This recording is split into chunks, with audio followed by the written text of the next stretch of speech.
गलतफहमी की मखमली सतह पर बनी हुई जुर्म की उबड़-खाबड़ सड़क के अंधेरे मोड़ पर हुए इस अपराध ने फिर से यह साबित किया कि कभी-कभी ईमानदारी और विश्वास की कमी न केवल रिश्तों को खराब करती है, बल्कि कई जिंदगियां बर्बाद कर देती है। नमस्कार, मैं राकेश आपका स्वागत करता हूं जुर्म की दुनिया की अगली पेशकश में, जो कि आधारित है देहरादून में हुए एक दिल दहला देने वाली सच्ची घटना पर। यदि आप इस चैनल पर नए हैं तो ऐसे ही आपराधिक कहानियों की सच्ची घटनाओं को सुनने के लिए चैनल को सब्सक्राइब करें और बेल आइकन को प्रेस करना ना भूलें, और इन कहानियों को शेयर करें अपने परिवारजनों के साथ, अपने लोगों के साथ, अपने खास मित्रों के साथ, ताकि वे भी सावधान रहें, सतर्क रहें और ऐसी किसी भी घटना का शिकार होने से बचें। धन्यवाद। इस घटना में उपयोग किए गए सभी नाम काल्पनिक हैं। यह कहानी है एक ऐसे अपराध की जिसने पूरे देहरादून को हिला कर रख दिया था। अक्टूबर 2018 की एक सुबह, जो कि पहाड़ी इलाकों के लिए शुरुआती सर्दियों के दिन होते हैं। अक्सर लोग इन सर्द भरी सुबह की शुरुआत चाय की चुस्कियों के साथ करना चाहते हैं, लेकिन देहरादून के एक छोटे से मोहल्ले में रहने वाले लोगों के पैर उस वक्त कांपने लगते हैं जब एक प्रतिष्ठित व्यापारी श्री राजीव शर्मा के घर से चीखने चिल्लाने की आवाजें आने लगती हैं।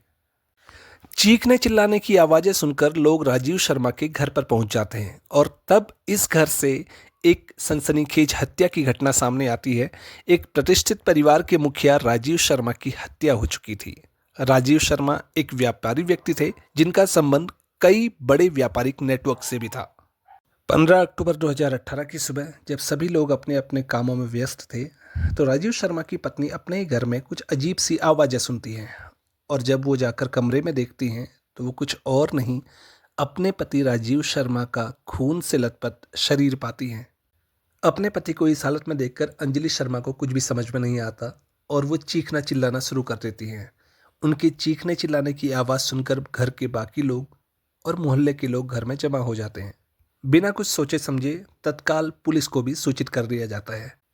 परिस्थिति को समझते हुए तत्काल पुलिस अधिकारी भी टीम के साथ आवश्यक संसाधनों के साथ जांच के लिए घटनास्थल पर पहुंच जाते हैं। पुलिस की जांच में यह सामने आता है कि घटना को बड़े ही योजनाबद्ध तरीके से अंजाम दिया गया है। घटना के समय कमरे का दरवाजा अंदर से बंद था। कुछ और जांच में पता चला कि हत्यारे ने खिड़की से प्रवेश किया था। जांच के एक हिस्से में पुलिस ने सबसे पहले उनके परिवार के लोगों और कर्मचारियों से पूछताछ शुरू की, जिसमें राजीव की पत्नी अंजलि शर्मा ने बताया कि पिछले कुछ दिनों से उनके पति की अक्सर किसी से फोन पर बातें हो रही थी, जो कि राजीव को धमकी दे रहा था। अंजलि ने पुलिस को यह भी बताया कि राजीव की जिससे फोन पर बात हो रही थी वह धमकी देने वाला कोई व्यक्ति उनका खास ही था, परंतु राजीव ने अंजलि को उसका नाम नहीं बताया था। पुलिस की जांच टीम का आकार और बड़ा कर दिया जाता है। पुलिस की जांच और तेज हो जाती है, और इस जांच में सबसे पहला नाम आता है राजीव के सचिव आकाश का। आकाश राजीव की कंपनी के लिए कई सालों से काम करने वाला एक नौजवान लड़का था, और यह अब पुलिस की नज़र में था। आकाश ने राजीव के लिए कई सालों तक काम किया था, लेकिन कुछ समय से आकाश का व्यवहार कुछ बदल सा गया था। उसने एक महीने पहले अपनी नौकरी छोड़ दी थी और शहर से बाहर कहीं जाने की वह योजना बना रहा था। आकाश शहर से बाहर जाने की तैयारी कर ही रहा था कि पुलिस ने उसे धर दबोचा और अपनी हिरासत में ले लिया और अपनी पूछताछ शुरू कर दी। पहले तो आकाश ने पुलिस को अपनी बेगुनाही का दावा किया और पुलिस को घुमाने की बहुत कोशिश की, लेकिन जब पुलिस ने आकाश की कॉल डिटेल्स और बैंक ट्रांजैक्शंस खंगाले तो एक सनसनीखेज खुलासा होता है। इस खुलासे ने पूरी पुलिस टीम को हैरान कर दिया था। इस जांच में पता चलता है कि आकाश ने राजीव के साथ एक व्यापारिक धोखाधड़ी की थी, जिसमें उसने राजीव को एक बहुत बड़े पैमाने पर धनराशि के रूप में धोखा दिया था, और इस धोखाधड़ी के बारे में राजीव को पता चल चुका था। यही कारण था कि आकाश ने राजीव को मारने की प्लानिंग करी थी। जैसे जैसे जांच बढ़ती गई, पुलिस को यह भी पता चला कि आकाश ने राजीव की हत्या स्वयं नहीं की थी, बल्कि उसने एक गिरोह के साथ मिलकर इस हत्या को अंजाम दिया था। आकाश ने पुलिस को बताया कि उसने एक गिरोह से संपर्क किया जो ऐसे कामों को किया करता था और उस गिरोह ने इस हत्या को अंजाम दिया। और उसके बाद आकाश ने उस लाश को कमरे में जाकर रख दिया ताकि किसी को शक न हो। राजीव के कमरे की जांच में पता चला कि राजीव के कमरे से और उसकी अलमारी से कई व्यापारिक दस्तावेज गायब थे। आकाश ने बताया कि वह दस्तावेज उस गिरोह के लोगों ने ही लिए थे और आकाश और उस गिरोह के लोग उन व्यापारिक दस्तावेजों को इस्तेमाल करना चाहते थे।